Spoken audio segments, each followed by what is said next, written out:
अष्टम श्रेणी परिवेश व भूगोल। देखिए नीचे भाग प्रथम, नीचे दिए गए प्रश्नों के उत्तर लिखें। विभिन्न स्तर और वियुक्त रेखा समेत पृथ्वी के भीतरी चित्र का अंकन करें। देखिए इसके पृथ्वी के भीतरी चित्र का अंकन करें। देखिए इसके पृथ्वी के भीतरी क्षेत्र का अंकन करना होगा। यहाँ पे अंकन करके दिखा दिया था, आप लोग भी कुछ इसी प्रकार बना लीजिएगा।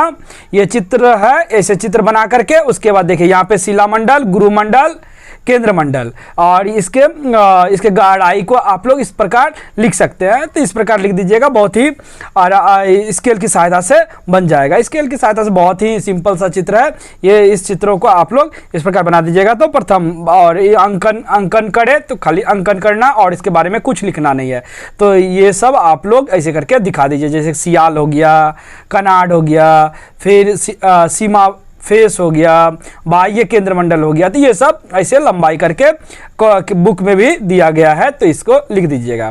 क्वेश्चन नंबर 2, कहीं भूकंप शुरू होने पर क्या क्या कदम उठाना चाहिए, इसे अपनी भाषा में सजा कर लिखिए। देखिए भूकंप आने के आ जाए तो आप लोग घर में रहिएगा, तो क्या क्या करना चाहिए इसे ही लिखना है। तो अपनी भाषा में बोला है तो आप लोग अपना भाषा में लिख सकते हैं। जैसे कि मैंने पहला नंबर लिखा है, घर के सभी दरवाजे खिड़की बंद कर घर के अंदर रहोगे। ऐसा देखिए घर का जाकर ही है तो आप किसी भी सुरक्षित जगह पर जाकर के रहिए।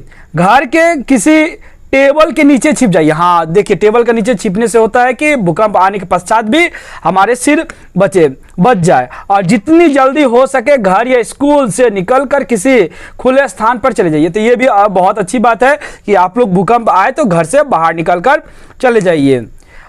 घर से बाहर निकलने के पहले जरूरत कागजातों को संभाल कर रखेंगे। तो बहुत साधारण सी बात है कि हमारे पास अगर जब पासबुक या जरूरी सामान जो भी है, चेक बुक, वो उन सब सामानों को लेकर के बाहर जाना चाहिए, क्योंकि भूकंप के पश्चात घर टूट सकता है। तो ये सब बहुत ही जरूरी सामग्री है।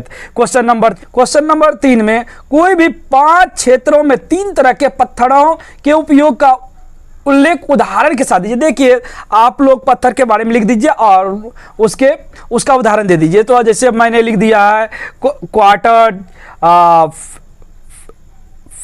फेल्ड्सपार, इसके बारे में, और एक लिखा है मैंने अब्र के बारे में। तो इसके बारे में थोड़ा थोड़ा लिख दीजिएगा तो हो जाएगा, इसमें ज़्यादा कुछ नहीं है, किताब में भी दिया गया है इसे। तो देखिए ये 1 नंबर हो गया, 2 नंबर और तीसरा नंबर मैंने लिख दिया है अब्र। इसको हम लोग अब्रक भी बोलते हैं, चिमकी भी बोलते हैं।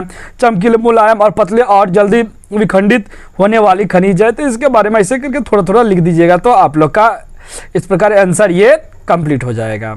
उसके बाद 4 नंबर क्वेश्चन देखते हैं। देखिए 4 नंबर क्वेश्चन में लिखा हुआ है, पड़ोसी देश के साथ भारत अच्छे संबंध रक्षक है। देखिए पड़ोसी देश के साथ संबंध अच्छा रहने से बहुत तरह के लाभ होते हैं। तो उन्हीं लाभों को मैंने इसमें लिख दिया है, तो आप लोग भी लिख दीजिएगा। देखिए जैसे कि मैंने लिखा है, पड़ोसी देश के साथ भारत को अच्छा संबंध रखने की इसलिए आवश्यकता है कि पड़ोसी देशों के साथ अच्छे संबंध रखने पर सीमा विवाद कम होता है। साथ ही जो अनाज पड़ोसी देशों में अधिक होते हैं का आदान प्रदान तथा भारत में जो चीजें अधिक होती है उसका निर्यात किया जा सके। और एक दूसरे देशों प्राकृतिक व मानव निर्मित सौंदर्यता को देखा जा सके।